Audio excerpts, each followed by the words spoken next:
If you love pan fishing, I'm telling you what, this is one of the greatest ways to do it. I'm talking about catching crappies, sunfish, I'm sure you can catch perch, but everything loves biting a suspending jerkbait. And that's what I'm out here doing. This morning, I don't think I've made too many casts where I haven't ended up catching a fish, whether it was a bass, a pike, crappies, bluegills, everything. But this is a little size 4 X-Wrap, a suspending jerkbait, and I'm telling you, in the last number of years, this has been one of the most magical lures that I've had on the water. Everything loves to bite this, and it can be so incredibly deadly, you have to try it. So in this video, I'm going to share with you how I fish a small suspending jerkbait, especially in the spring for catching panfish. It really is a blast.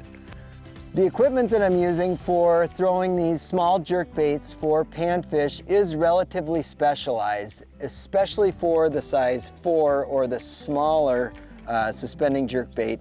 And I'm using the size 4 and the size 6 primarily.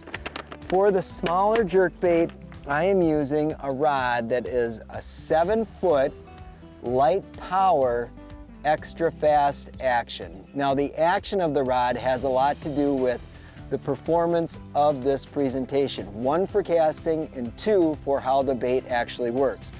I'll share with you how that power and action really come into play while we're fishing. But the other part of this deal is the line. I'm fishing with a 6-pound braid here.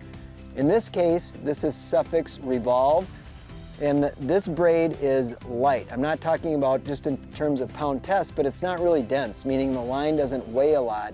And that's allowing this very small bait to cast a really long distance. And then from there, I have this paired up with an 8-pound fluorocarbon leader. If you're a panfish person, you're probably going, wow, 8 pounds seems really heavy. If you're an ice fisherman, you might be thinking of a 1-pound leader, you know, but the 8-pound does a couple things. One, that fluorocarbon is dense, so it helps keep the bait down in the water a little bit better, and it's a little bit stiffer. So that prevents the bait from jumping over itself and fouling. So having that stiffer leader really makes the bait perform well, and you're getting fouled far less. Now when we step into the size 6, basically the same thing. Extra fast action again. This one happens to be a 6'10", and I'm fishing this with 8-pound braid. You'll notice both lines are a high-vis line, and that's because this is a slack line presentation. I want to be able to see those bites. Same thing, 8-pound leader. Both of these have a 1,000 size reel. I think pan fishermen often make a mistake of fishing with too small of a reel. The bigger reel is going to give you better line management. It's also going to allow for faster line pickup. And fast line pickup is important when you're fishing jerkbaits because you're doing that twitch, twitch, pause. And so if you have a smaller reel, you'd have to crank it a number of times to pick up the slack. As opposed to a bigger reel, you can barely turn the handle and you're tight on the bait. Again, that extra fast action is a big deal here. And once you get into the size 6, the bait's heavy enough that you're able to throw it much easier than you are the size 4. And I prefer using the size 6, especially earlier in the year, say when the water's still in the 40s, and then into the summer again. The size 6 just gets a little bit deeper. I can get this bait down when I'm working it slow into that 4 to 6 foot range. So if the fish are, you know, starting to come in, they're in that 10, 12 foot range. If I can get a bait that's like halfway down in the water column, this bait definitely does better than the size 4, which I can only get down into that, say, 3 foot. So when the fish come shallower, I'm often fishing the smaller bait, and when they come deeper, I'll fish the bigger bait.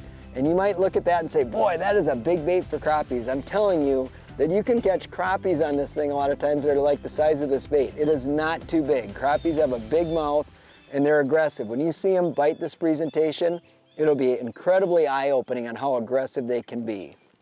Fantastic.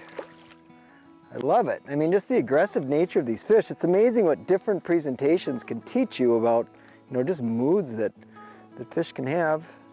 Now, one of the deals with this presentation, I've seen a lot of people struggle with it, you know, make a handful of casts with it and be like, yeah, I don't think this works all that great. It's how you work the bait. So you can have, you know, this is like a lot of different presentations. You can have the perfect lure in the perfect place at the perfect time and not catch anything with it just because you might not be working it the way the fish want it working. So here's how I do it. I'm gonna make a long cast with the size 4, the lighter bait. You're really gonna be wanting to cast downwind if possible.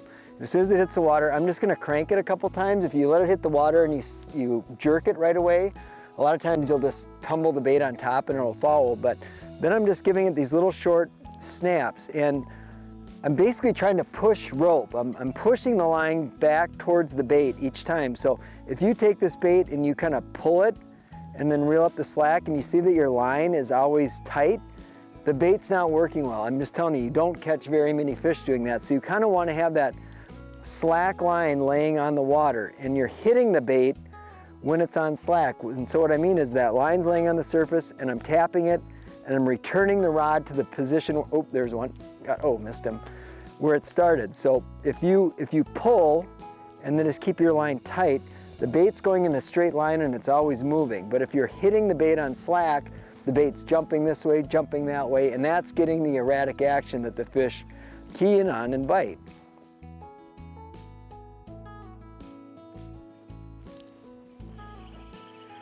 Gotcha. It's kind of crazy that the way fish, bite baits is obviously different all the time, but a lot of times you're thinking that you're gonna, see the line jump or just get feel it really get pounded. But sometimes what happens is you'll go to jerk again, and it feels like the lure's gone. So these things are coming up and they're pushing it forward. So if you go to snap the bait, you don't feel the bait anymore. Pick up line real quick, because a lot of times the fish has it, it's just running right at you. Gosh, that is such a fun way to catch fish.